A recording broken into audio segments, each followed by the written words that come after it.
Prospect versus prospect banger. Coming up on the prelims this weekend at featherweight, we have Francis Fire Marshall welcoming Francis William Jaguar Gomis to the United States of America. And when you look at it for William Gomis, this is his first fight in North America, and it's only his second fight outside of Europe. He got a big win with UAE Warriors before he was able to kind of round things out on the regional scene, end up in the UFC, and it was on a few weeks' notice that they announced William Gomis' debut at UFC Paris, where he was going to be taking on Jarno Aarons. And Gomis getting ready for a fight out of MMA Factory. Aarons, he was getting ready for a fight in his own right. They threw those two guys together. Gomis was a minus 225 favorite in the matchup, but as we said getting ready for that one, we were different on the pick, but we said it's going to be a really close fight, and out of it, I know it's a majority decision win for Gomis. I scored at 30-27 for Gomis, but it was a really close and competitive 30-27. It really was, and you got to learn a lot about both guys. I know Aarons has a debut coming up. They originally had a matchup against David Onama at the end of last year, coming into January, but when you look at a matchup like this, Matt, I had so much to say about Gomis going into that debut. His cousin is a guy that's got a fight coming up in the very near future, his uncle is Gregory Baben, and Baben's got a fight coming up on that Bellator Paris card that's headlined by Gegard Mousasi and Fabian Edwards. You know I'm watching that one. But when you look at a guy like Gomis, at 13, he found Sunday, became a junior national champ in France, and he was able to parlay that into this wonderful MMA career. And look at Gomis' last loss. Morgan Charrière, who was the champ over with Cage Warriors, that's a pretty darn good fighter. Yes. So he's riding a giant win streak. And if you consider it for both of these guys, 13, I mean, like that was a coming of age for both of them. Gomis found Sonda, Francis Marshall found Kurt Pellegrino, and then he became a great mixed martial artist, got into wrestling in high school, and then of course, starts that MMA turn as an amateur, undefeated as a pro, picked up his first win in the UFC's Octagon, a finish over Marcelo Rojo. Always the nail, never the hammer. That's Marcelo Rojo. Who was, I forget his name. Who did everybody knock out? He was in a bunch of Fight of the Nights, though. He was like 9-9 by the end of it. He fought Drew Dober.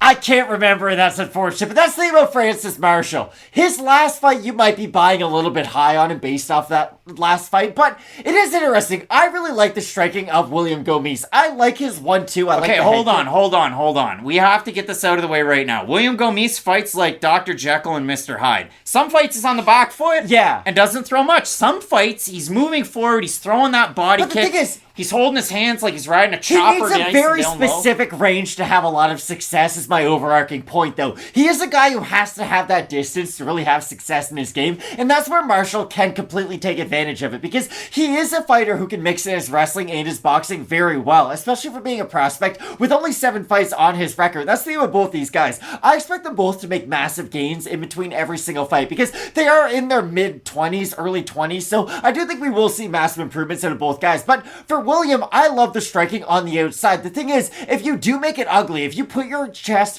head in his chest, use boxing combinations, dirty box him, use your wrestling, you can have a ton of success, but the problem is, you're going to eat a lot of damage on the way in. But like you said, there is that switch of William to where, when he's moving forward, throwing the combination, throwing the body kick, and his body kick is beautiful, I couldn't agree anymore with you, it is great, and he's working at kind of 100% efficiency, but if he's on the back foot, kind of just looking for the big shot, reminiscent of Uriah Hall kind of midway through in the latter half of his career, I think he will really have difficulty with the pressure of Marshall. When I look at a guy like Gomis, and we talked about that in the debut, it's that, okay, this guy has flashy striking. He had that great fight against Harila, who's like a superstar with Cage Warriors, and every time they bring him back, they announce it in an email. But when you look at a guy like Gomis, I said, okay, as good as he is as a striker, wrestling's at the forefront of his game. We saw that against Jarno Aarons, who's a very accredited judo player. Gomis was the one that was getting the takedown. Gomis, even out of the head and arm throws, and Jarno landed one good one. Gomis was able to scramble out of the position, end up on top, and land some good shots. And in that fight, back and forth first round, I thought Gomis had the second, I thought Gomis had the third. I scored at 30-27. Judge Christos Chapuis scored around 3.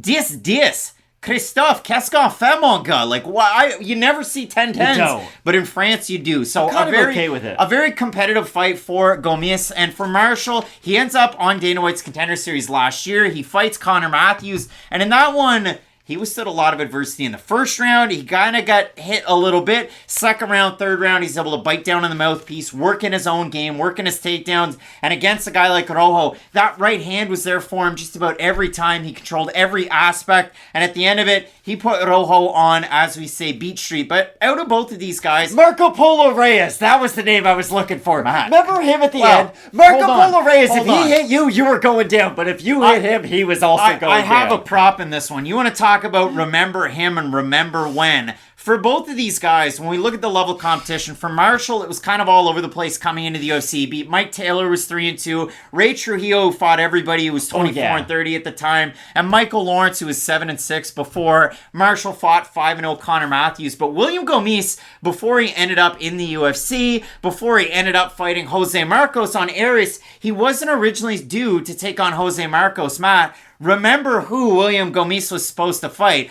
Is this the most embarrassing $10 purchase I've ever made? My guy, Matt, William Gomis was supposed to fight the legend. Oh, God. Henan Barao. I mean, look at that. Just great stuff right there. One of the few fighters who was forced to defend an interim title. Yeah, it's like it's Tony Ferguson or Kevin Lee. But, Matt, when you look at a matchup like this, William Gomis, that slick striker from the outside, he was a minus 225 and he won his debut. Now he's the underdog making his American debut. Gomis the underdog. The favorite is Francis Fire Marshall at almost a 2-1 favorite is Marshall. We have a look at the topology votes. Surprise to us there, to you. I'm going to say Kirk Pellegrino's pupil is favored. I'm going to say over under 75% Francis Marshall. I think it'll be over and I'll say why after. Oh my goodness gracious. 670 total votes. 76% Marshall. 72% by decision for the 24% that have Gomis. 75% by decision. If they strike on the outside, William Gomis rides that bike and beats Francis Marshall by decision.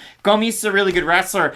If you can't tell, I have it as a little bit of a toss-up, but you have some big pros for Marshall as well. I just think the range is going to be a big X factor in this fight, because for Gomis, even his wrestling does come a lot from sort of those clinch exchanges, sort of the scrambles, and I don't think Marshall's going to be that loose on top with his wrestling exchanges, and that's why I do think the pressure of Marshall is going to be such a big X factor in this fight. So for me, I do have Francis Marshall. I think his boxing and his wrestling is going to be able to disguise each other enough to have a decent amount of success, but still, I was very high on Gomis coming into the UFC. I love his striking. I even like his grappling ability, but again, I think the heaviness of Marshall on top is just going to make it difficult for Gomis to really scramble and have effective grappling off his back. Marshall has to find his way into his fights, and that's 100%. A little bit scary. His striking's coming a long way, but his striking defense isn't matching the offense that he is throwing, because he throws a really nice 1-2, punctuates it with a big right hand, and again, Kurt Pellegrino, what was he known for in the UFC?